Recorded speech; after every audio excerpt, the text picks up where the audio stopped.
everybody. Welcome to the Canine Connection podcast. Today, we're going to continue talking about clear communication. So, the first thing that I think is super important when we start training is having clear criteria. So, what do I mean by that? Like a picture, an end picture of what I want. So personally, I have two end pictures. Like I know what I want this exercise to look like when I'm all done, when the dog's fully trained. I know what I want the entire performance to look like in the ring when the dog is quote unquote fully trained. But to get there, I also know what I want each piece to look like as I'm heading in that direction. And I think that's where people really struggle, right? Like their dog does a behavior and they look at the dog and they're like processing in their head, is that right? Is that wrong? And then, of course, your marker, your information saying to the dog, that's wrong, that's right, or that's not right, is going to be completely delayed and completely confusing to the dog. Right? Yes. And I think what people really struggle with is gray areas, right? They think they're doing the dog a favor by saying, well, it's close, it's almost there, it's kind of right. And they just click or mark and tell the dog that's right. But dogs are not humans. Dogs live in a world of black and white. And that's really hard for people. They think being black and white, having high criteria, being too quote unquote strict is like a negative thing, right? Oh, it's too hard for the dog. You're being a perfectionist. I don't care if my dog doesn't get a perfect score. And that's all great, but black and white is where the dog lives. And you're much kinder if you're like, okay, this is exactly what I want. So when you give me that, I'm going to let you know that that's what I want. And if you don't give me that, I'm not going to tell you that's right. And that's fair, right? I think that's much more clear for the dog. Definitely. I think that this is probably, like you said, one of the most, it's incredibly difficult, especially for people who are new to the sport, have never trained a dog before. So they may not have that picture in their head. They don't know exactly what it should look like. And this is where I think it can get really muddied for the dog because, like you said, if you don't have that exact picture, which really is leading to your specific criteria for, like you said, the end exercise or a behavior, or when we're slicing things down into itty bitty pieces as we're teaching a behavior, then yeah, it can become really muddy and gray for the dog. So this is where I tell people this is really important to watch things on YouTube. Look up Petra's got tons on YouTube where you can find all this stuff where you can watch videos of exercises so you can get a clear picture in your head. Because if you don't, then you're going to be marking and, what I like to say, kind of capturing behaviors that may not be what you want. And then later on, you're going to have to change them. And then the dog is like, what the fuck? Yeah, like, I mean, people are lucky because you have access to YouTube now, right? Back in the day, Right. because I am not a spring chicken, I didn't have that. So intuitively, I picked a few people that I liked how their dogs worked. Right. And that's kind of what I aspire to. And then I watched them like a hawk, right? I watched each behavior in detail and kind of imprinted that vision in my head. And that's what I was striving to achieve. Now, it can go a tiny bit awry when I was expecting my poor breed lab to do a down exactly the same way a border collie did it, because the poor dog couldn't physically do it. And then, my trainer at the time just said, "Well, that's not realistic. You may need to you're going to have to need to modify that. Your poor dog cannot drop like splat like a border collie." So I did, and that was fine. So for sure, YouTube videos, find a person that you like, right? It doesn't have to be a top performer. It could be whatever vision you aspire to in your head. And you should aspire to a vision, even if in your mind you're saying to yourself, "Well, I'm not going to be a top trainer." It doesn't matter. Just pick the end picture you want. If you have that and you work towards that, you will get there, right? So that's the big end picture. Now, the question is, how in the heck are you going to get there when your dog knows nothing, right? When you're at ground zero. Zero. Yeah. Yeah. Yeah, which is Right? tough. That's really hard. Yeah. And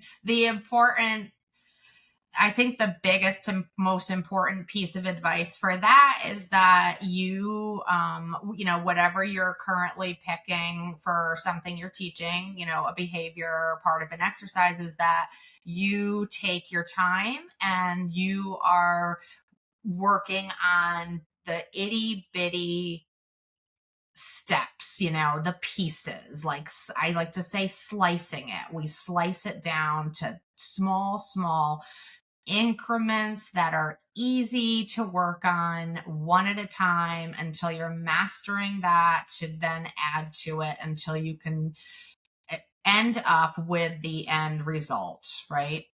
Yeah. So you have to figure out, you have to take pieces of a chain, right? So let's say the chain is the entire run, right? The entire class of whichever sport you do, like the beginning to the end of the entire competition, right? That's the big chain. Now you have to divide it into smaller chains, which would be like the individual exercises. And then you have to take that and break that into even smaller pieces. So if you take a simple exercise like the recall exercise, it starts with you sitting your dog down in heel position, right? And then the judge says their part, you say their part. Then you have to leave the dog, go to the end of the ring, turn around, face the dog, wait for the judge to tell you to call the dog. The dog comes to front. The dog says finish. You tell your dog to finish, exercise finish. Okay, that sounds great. Well, you have to break that down even tinier pieces, right? So I teach the finish completely separately. I teach fronts up close separately, and then fronts when the dog's moving quickly separately. I teach bringing my dog to the spot where we start as a piece, sitting the dog as a piece, telling the dog what's coming next as a piece, the judges part, all as individual separate pieces. Leaving the dog is a piece. And then you take each one of those pieces and you break them down into even tinier pieces, right? So the key is, how tiny can you break it down? Because the tinier the smaller you make the piece, the easier it's going to be to tell the dog exactly what you want, right? So if you make the piece super teeny tiny, that's a lot easier to say to the dog, "This is what I want," and the dog will have a much higher success ratio than if I do a bigger piece. There's way more chance there that the dog's going to have problems, get confused, make mistakes, and then that's going to be kind of demoralizing for the dog. Right. And with bigger pieces, if they're not sliced down small enough or made small enough, then, like you said, the ratio of error goes up. It's a higher chance of something going wrong. And now you're dealing with multiple variables in the learning process for your dog. So that becomes way too hard for the dog. And because they really can only work on one thing at a time when you're training. And you want your learner to have just one variable at a time to work on, so that can become quickly harder for the dog. If now, like, for example, we're going to work on the actual recall piece where we call the dog, but the dog can't remain in the sit stay. So the dog's making errors getting up. So now we've got two things going on, and that just becomes way too hard for the dog, right? So that's always something that we got to consider too. So slicing it down into smaller bits, like you said, is just going to increase chances of success for your dog. And that's important, not just when we're teaching, right? Because as we all know, no matter how advanced your dog is, everything requires constant maintenance and problems constantly crop up. And then you need to go and you need to fix it. Well, the best way to fix it is to pull that piece that the dog's struggling with out and again slice it small. So perfect example, Zaina, who's highly experienced, beyond fully trained, been doing this for years. Suddenly when I give her the signal stand, she's sitting, right? Honestly, I have no idea why. That's who she is. I love I it. mean, that's the truth. That's who she is. Sometimes she just like something That's in her happens in head. her head and she does this weird thing, right? So today there were no distractions, nothing in my yard. I did it. She sat. So clearly, who knows what's going on in her head. So how am I going to fix it? Well, I'm not going to do the entire healing pattern into the signal stand because healing's not what the piece she's having trouble with, right? I don't need to do the down, sit, come because that's not the piece she's having trouble with. For whatever reason, when I give her the stand signal, she's sitting. So I'm just going to pull that piece out. I'm going to give her like heel 2 steps, give her the stand signal, maybe add a verbal stand. She does that. Yes. Give her a cookie. So I'm just going to isolate that piece, make sure that piece is super solid again until I can take a few steps, give her the signal stand. She stands every time consistently. Then I'll start adding a little bit of the chain on the back end or maybe a little bit of the chain on the front end and kind of build it back into the exercise. The problem people have is when an error like this happens, when something breaks or folds apart or just gets like not as crisp as you like, they tend to just do the whole thing or do a big chunk of the behavior. And then it just frustrates you and it frustrates the dog. Whereas if you just pulled that piece out, broke it into something teeny tiny, help the dog be right, fix that, then put it back in, it's going to go much quicker. You're going to have much more success. And both of you are going to be a lot happier. Right. Yeah. So the importance of just either pulling out little tiny pieces that you need to work on, maintain, and fix, or if you're teaching the dog, then you're just going to start with super small, incremental, tiny pieces, which make it much easier for people, especially who haven't trained dogs, to have a clear vision of what that tiny little piece should look like in their head. And that's going to enable you to be able to mark that piece appropriately because you have a clear understanding of what exactly that should look like in your head, which will make it that much easier for you when you see it happen, and that's exactly in that moment of what you wanted. That's when you can mark, and you're telling the dog that exact piece and that exact time was correct. Okay, so that's, I think, what happens, what we're kind of getting around to really clarifying to people, is that if you don't have that clear picture in your head of what that piece should look like, then what happens is the dog does the whatever behavior, and then if you're sitting there thinking about it in your head for even a second after it's happened because you're not sure if that was right, you've missed your opportunity to mark it if it was correct, or if it wasn't correct and you said yes because you weren't sure, then you're marking something that really at the end of the day you don't even really like because it's not meeting your criteria. Right. And that ends up being super confusing, right? It's like if Right. I tell someone that works for me, like if I'm like, the workday starts at 9, but they come in at 9:05, and I'm like, "Oh, hi." And they get their paycheck anyway. And sometimes they come in at 9:10, and I'm fine with that too. And sometimes they come in at 9, and then one day they come at 9:15, and I'm like, "What are you doing? You're late." They're going to be like, "What's wrong with you? Like, you never said anything before. You didn't seem to Right. care if Right. I was, and they're going to be like really unhappy with me." Right? So, if I say 9, you have to be there by 9, not 9:01, not 9:02, because it's a slippery slope, right? And it's Yeah. not that the dog is trying to take advantage of you. And I honestly don't even think the human is, right? It's just like, if that's okay, maybe a little more is okay. Or, I can come Right. in later. It's no big deal. You never said anything. So with the dog, I'm really conscientious about being very consistent, right? So I know when I want my dog to learn how to do a down, for example, for the drop on recall exercise where they come running in and I give the dog a signal, it has to go down to the ground. I know what I want that to look like.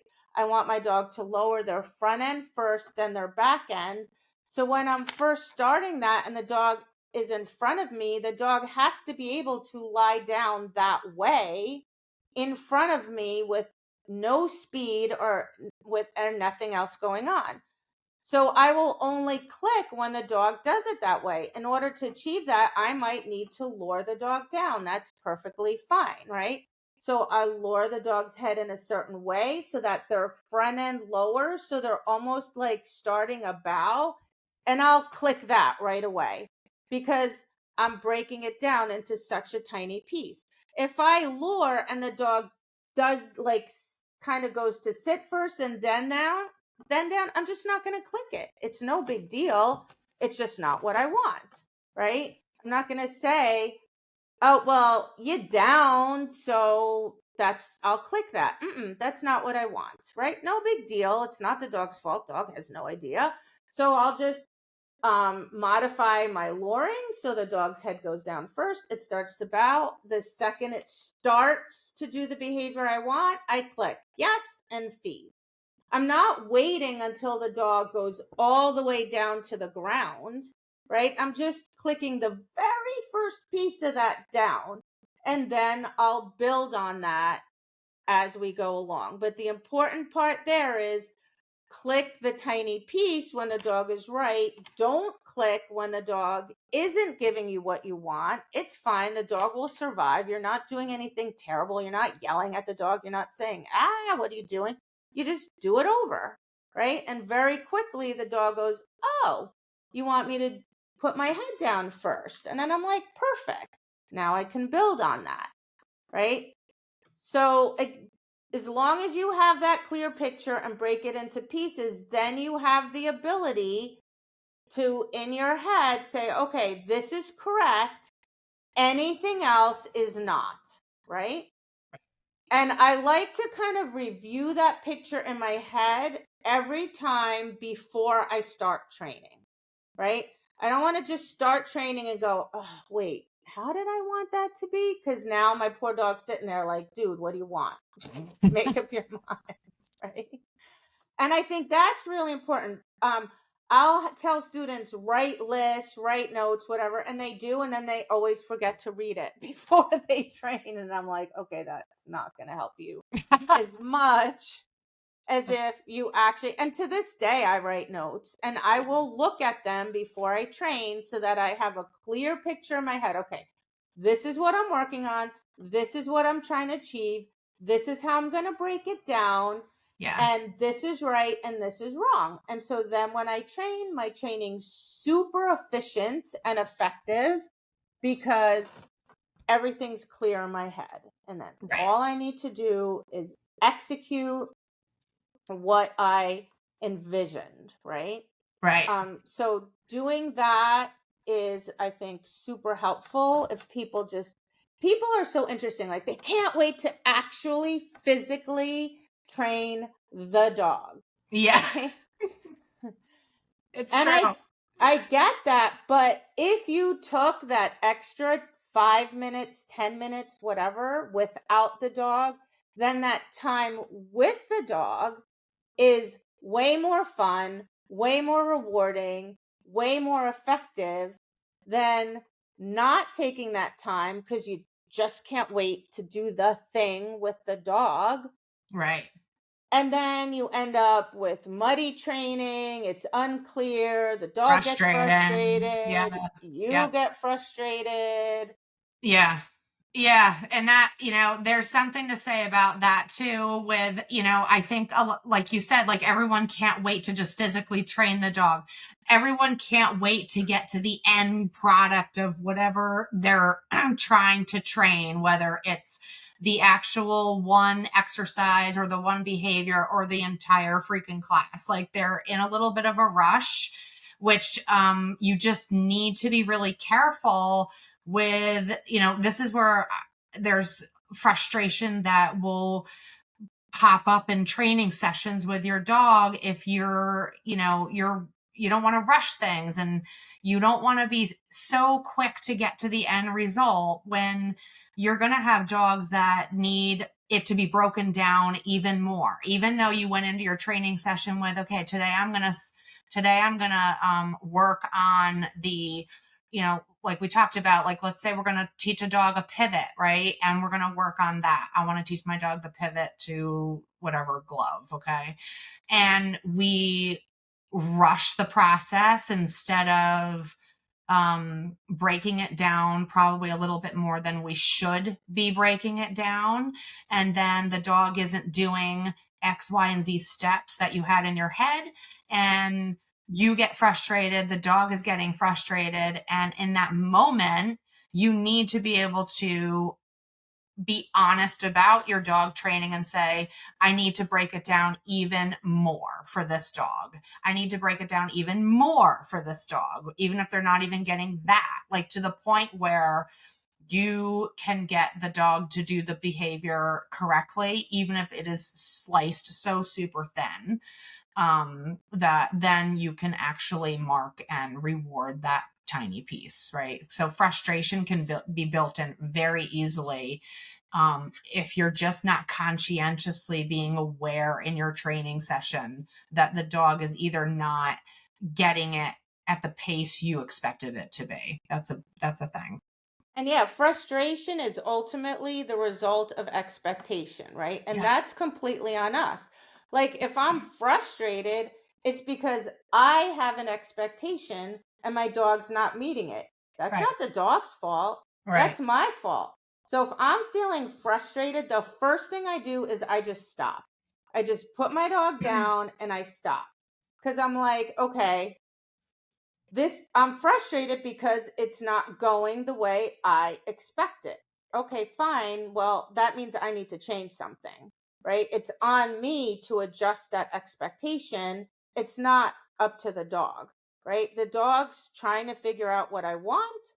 I thought he would understand the way I'm explaining it. Clearly, the dog's not. I need to explain it differently.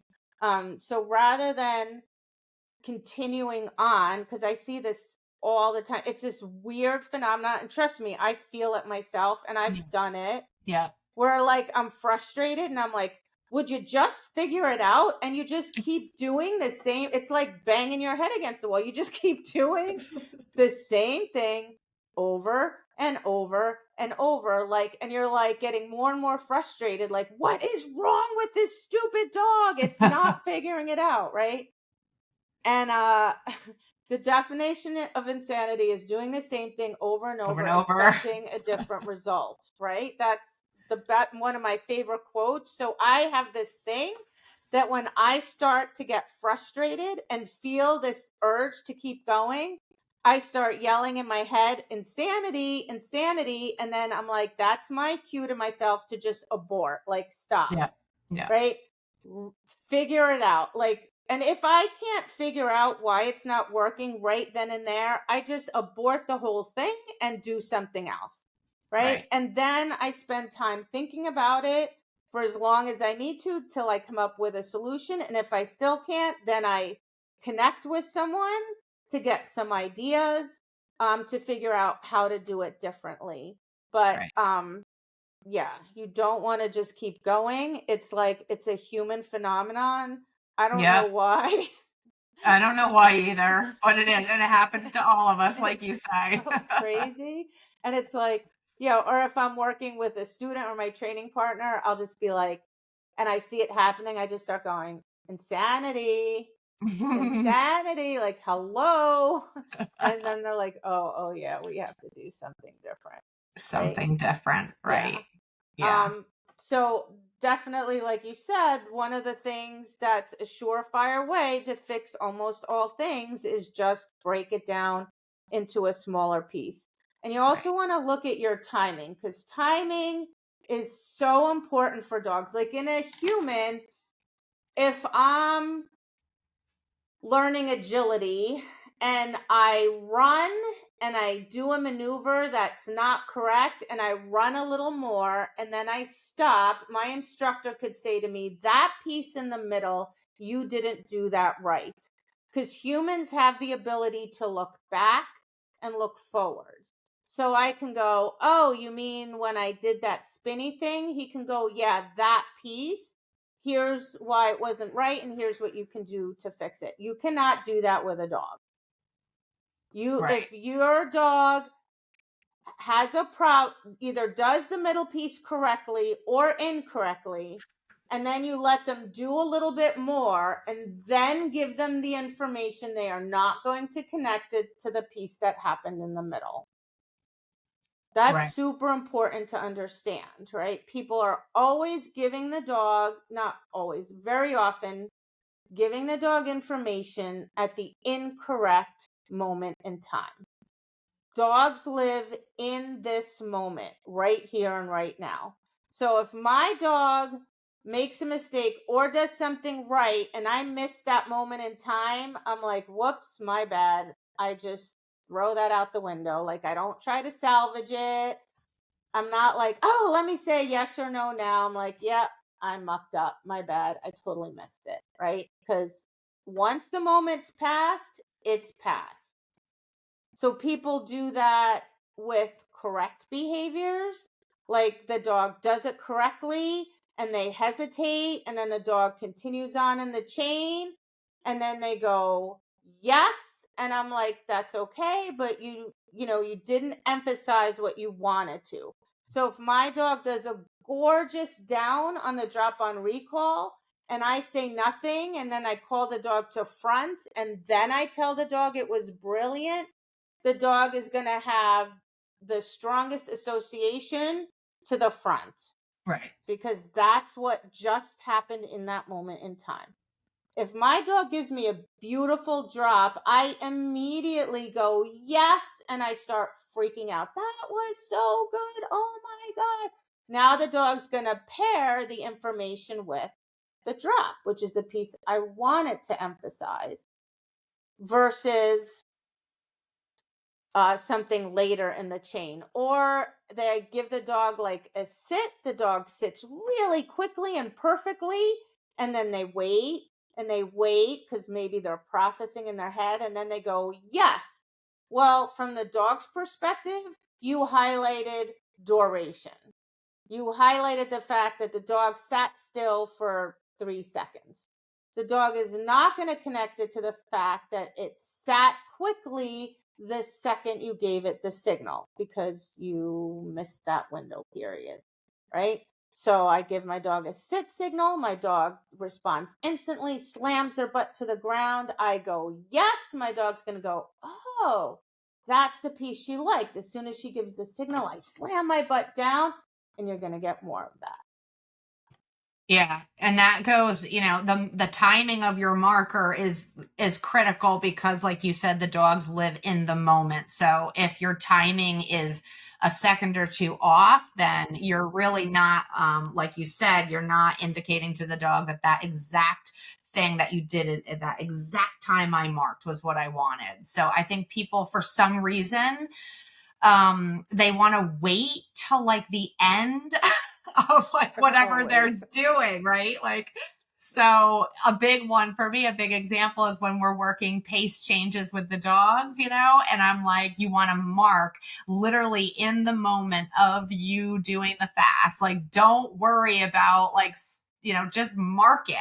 And that's really hard for people to do because they want to like stop, and then the dog, of course, wants to sit. And then they go, yes. And I'm like, well, what did you just mark? The sit. So for some reason, like they can't, like it's hard for them to do it like in the exact moment. Even I think with the dog, I think a lot of it too is when the dogs are in motion. Marking the dogs when they're in actual motion is really hard for people. They want to like mark.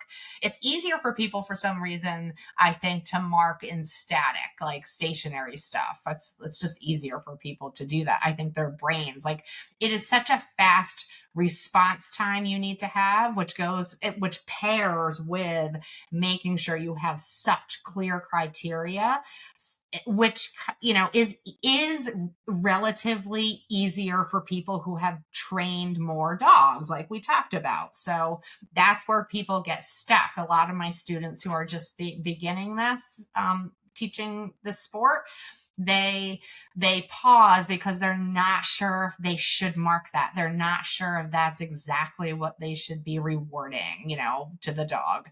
And I do tell people, I'd rather have you do something in the moment than nothing, because when you miss those opportunities to tell the dogs that they're correct in that moment, then that's where we waste time, and the dogs then don't understand why they're being or what they're being told that they did right or wrong. Yeah, I think part of it is processing, right? Because there's so much information, especially if Yeah. someone's newer. But even more experienced people have a lot of trouble with it. And I think Yeah. part of it is what you mentioned earlier, which is this overwhelming desire to do the whole thing, right? Yeah. To be able to do the entire chain. And there's also in our sport, I don't know about in other sports, but in our sport, there's a big thing about, oh, well, if you mark this piece of the chain, you're going to create behaviors you don't want, Oh, yeah, yeah, right? yeah. So, for example, if we're doing scent articles and the dog finds the correct article and I say yes, my dog is allowed to drop the article and come running into me. So, people are afraid that if you do that, the dog's going to find the right article, drop it, and run into you, which is not true. And I'm pretty sure we touched upon this in the last episode. If you use your markers correctly and consistently, that is not an issue, right? And I also think it's the way it's taught. And a lot of instructors teach like full chains. I know it's super common in rally that you go to a class and all they do is set up courses. Oh, yeah, yeah. And everybody goes and does the full rally course every time. And if there are pieces in the middle that are brilliant, they don't mark it. If there are pieces in the middle that are a mess, they don't address it. So the dog really never learns, the pieces don't ever improve because all you're doing is you're doing the sign. Or if they work on an individual sign in training, they're working on the full sign. they don't break the pieces of that sign into teeny tiny pieces, right? So it's also kind of in the culture a lot, depending on where you're training. Like even in field training, most people would do a setup. Oh, and I had an instructor in nose work that did this too. Like every training session or every iteration we did was a different concept. And so the dogs never really learned to master one concept because they're like, do this, now we're off to that, now we're off to that. And I was super lucky because I had a very non-traditional field trainer, and he used to set things up to teach like a concept. So we do the same concept 3 times, and that really gave the dogs a chance to learn that individual concept, right? Versus always doing like something different. Basically, always the way I viewed it, you were always testing the dog and you weren't really um teaching the dog. So it's always that trying to do the whole thing, versus just breaking down the individual pieces. And I know in my classes I'm like constantly preaching, about the pieces, the pieces, the pieces, the pieces. And Yeah. I feel like once people understand that, and once they try it and see how well it works, then they get pretty good at it. Yeah, I agree. I agree. Yeah. So Yeah. And the pieces, like, because I'm the same way, preaching about breaking it down into small pieces. And then even if your dog, you tell me, well, my dog's still stuck, then you need to break it down even more. That's our job. Like we talked about, it's on us as the trainers to explain it to the dog in a way that they understand, in a small bite size piece that they can grasp and understand. And when we're talking about marking, I think that's what happens when people are marking stuff that really isn't meeting criteria, because they're doing too big of chunks. They're trying to race to get to the end, like we talked about. And so they rush and they have a little bit of a, good enough attitude, which down the road, I tell a lot of my students is, if it's not clear and concise criteria that you're marking, then it's only going to bite you in the butt later on. Because, like with everything else, if you don't build a solid foundation on those little tiny pieces, they are going to, cause bigger things down the road to break. And it's a lot easier down the road to fix things when your dog's been taught that way, right? Right. Because it's only like a little piece of the whole thing that's confusing. And so you just need to fix that one little piece. And the dog understands, like, oh, we're breaking things down. Oh, I get it. And they pick it up very quickly. If there's a big chunk that's starting to break down, then it's a lot harder to remediate that later on. And trust me, no matter how good of a trainer you are, no matter how talented your dog is, throughout their career, things fall apart. That's Yeah. just normal. Like that is going to happen. I promise you, it's going to happen. Like I always say, and people, when I tell people this and they don't have a championship on their dog, they like look at me like I'm crazy. But I always say it's way easier to get a championship than it is to maintain. Once a dog's at that level, to maintain that over time, way harder. Way And harder. way harder. And people are always like, but somebody said this in class like a few months ago. They're like, she knows this. Why is she doing this wrong? And all the more experienced people were like, because that's always what happens. And the person's like, but why? I've taught her everything. Right? And we're just like, that's just the way it is. So Yep. just accept it, deal with it.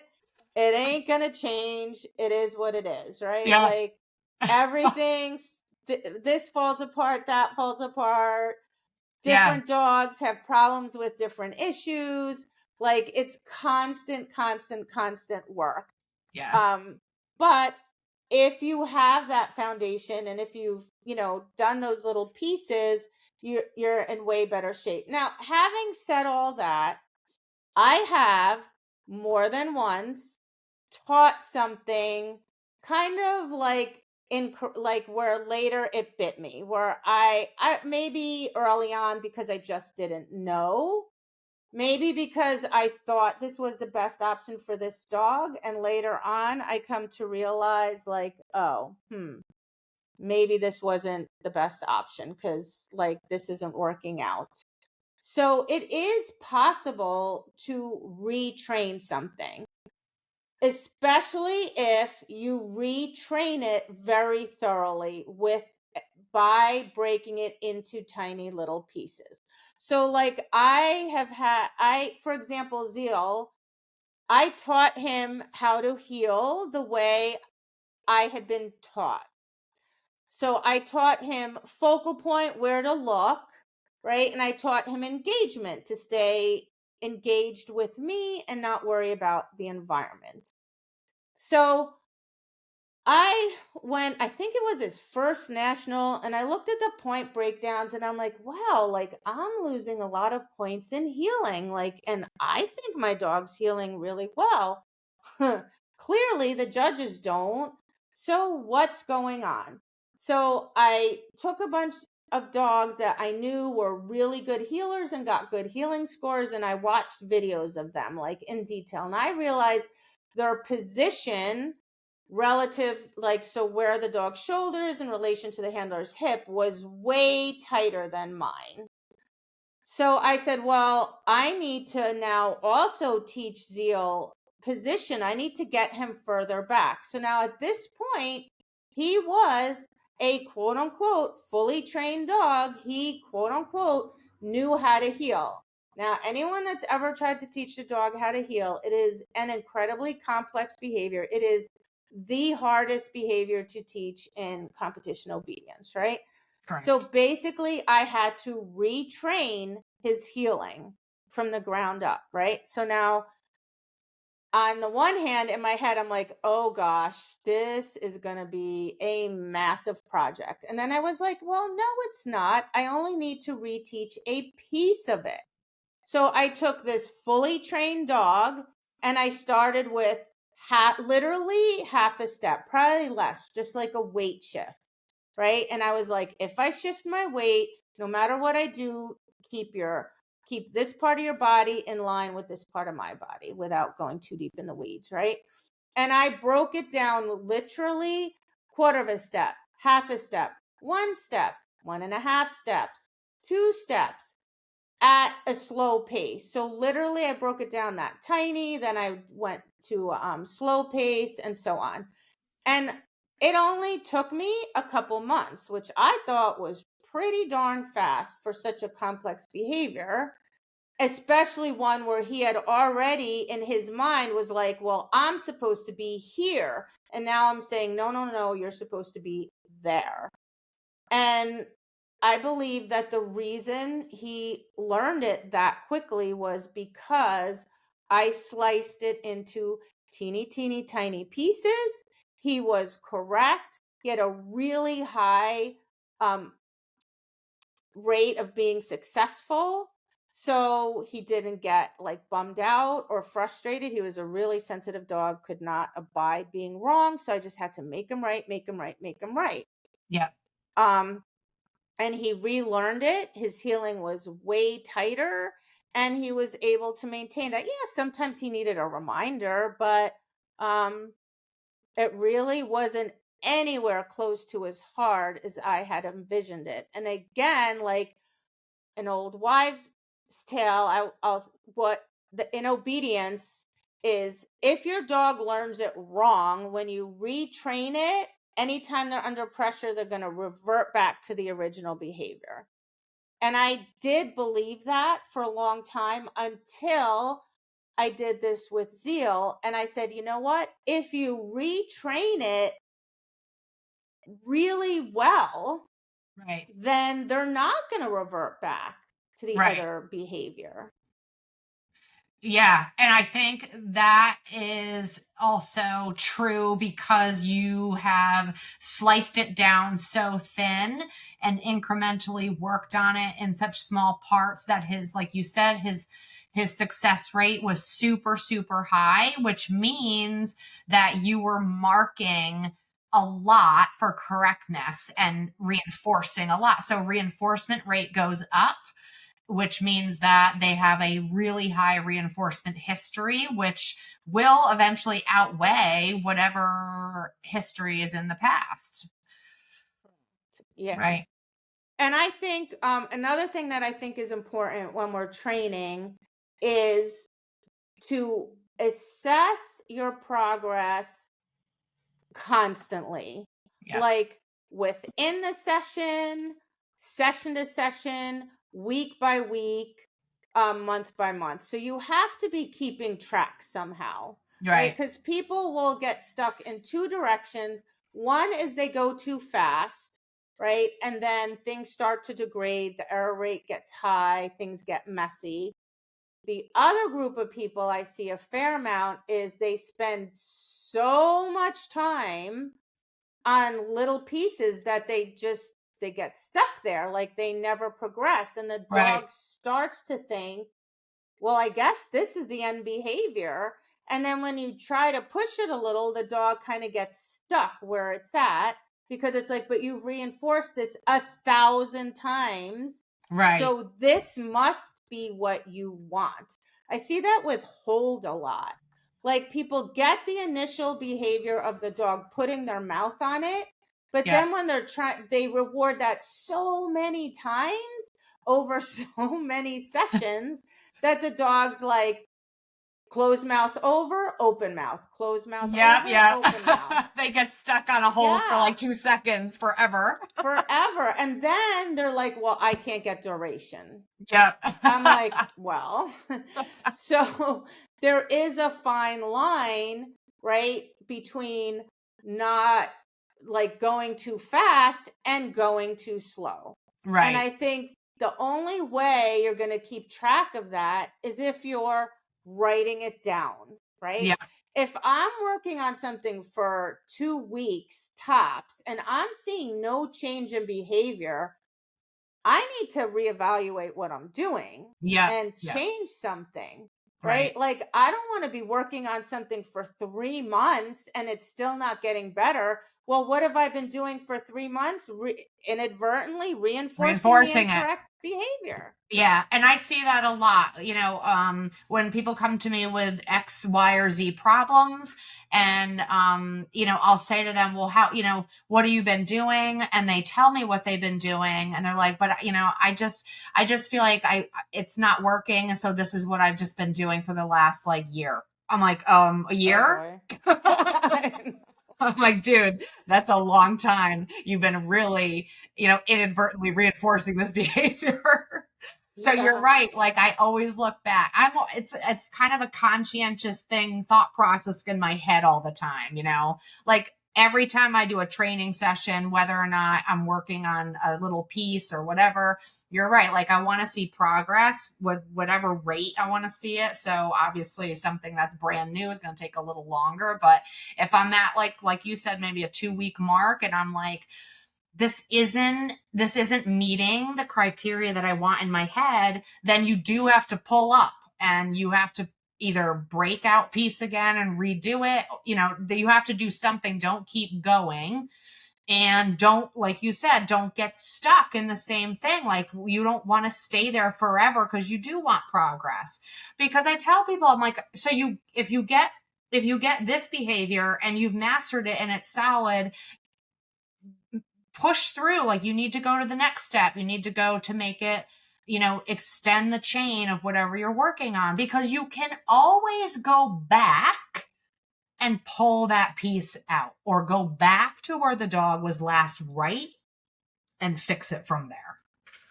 Yeah, it's forward, backward, forward, backward, Yeah. forward, backward, right? Like I'm always teetering on the edge, Right. right? So my dog's doing it correctly, doing this piece. So let's stick with hold, right? So my dog's um consistently putting its mouth on it.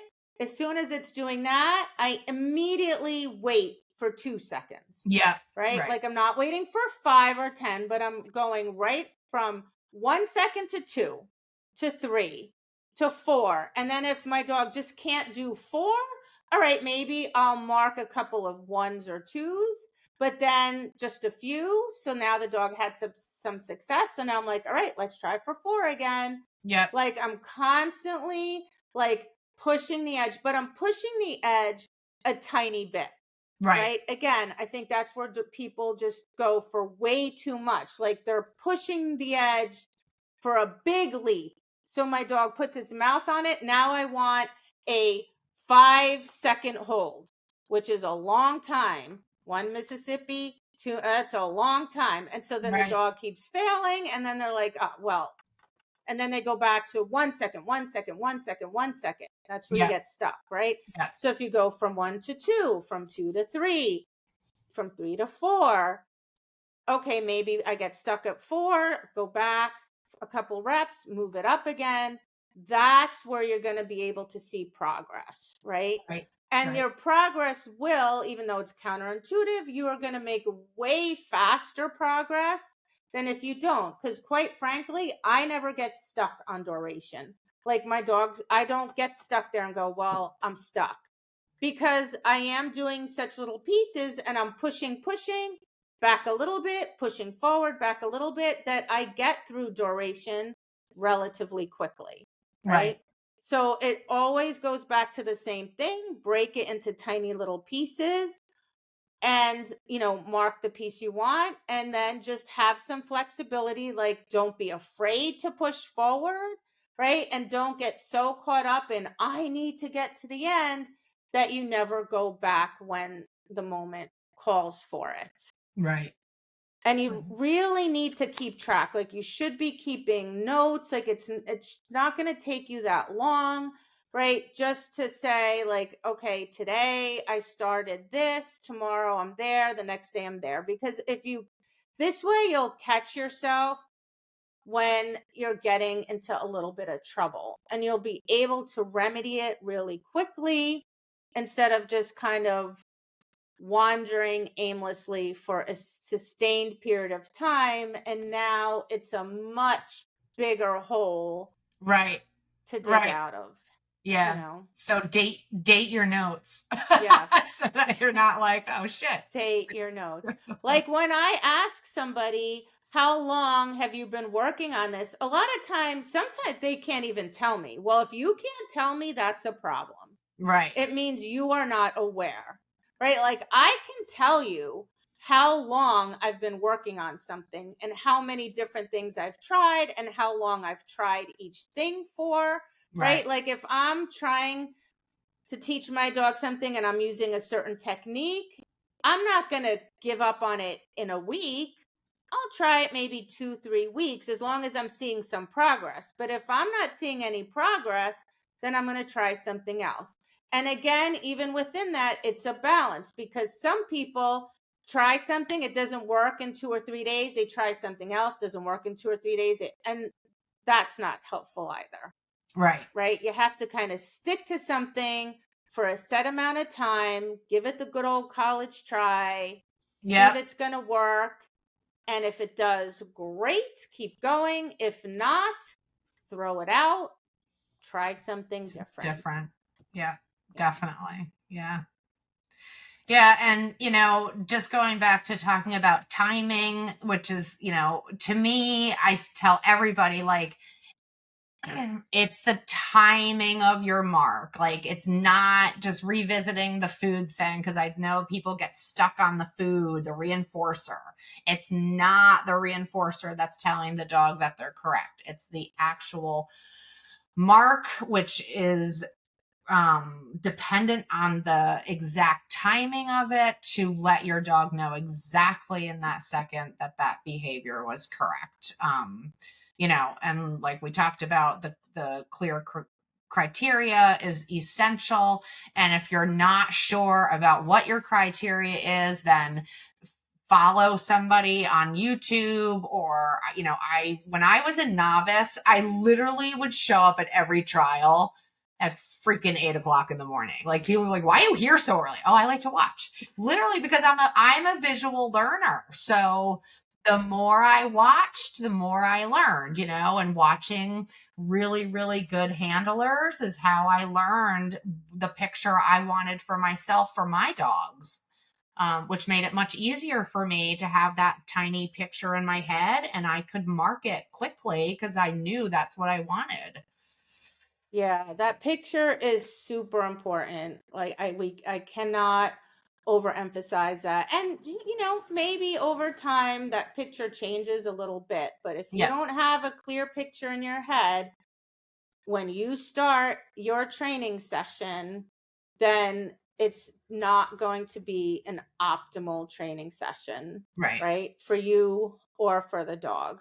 So if you just take that time to put that picture in your head, it's just going to be so much more beneficial for you and for your dog. You'll both be happier, you'll both have a lot more fun, and your training will just go a lot more smoothly, and the dog learns more quickly that way. Yeah, absolutely. Good. So Uh, that was a lot. As usual, we will look at some of the things we talked about. We'll take some little video clips for you guys so you can actually see what it looks like. I know I'm like we just said, I know I'm a visual learner, so I'll listen to podcasts and they'll talk, and I'm like, oh, I kind of see where this concept's going. But then it would be so much more helpful for me if I could actually see them doing it, right? yeah. So we'll take some clips for you guys and we'll add those to our YouTube channel. And I think that's a good session for today, don't you think? Oh, yeah. That was a great session. That's an important, very important session. All Yeah. right. So thanks everybody for listening, and we'll see you at the next episode. Bye bye. Thanks. Bye. Sounds good.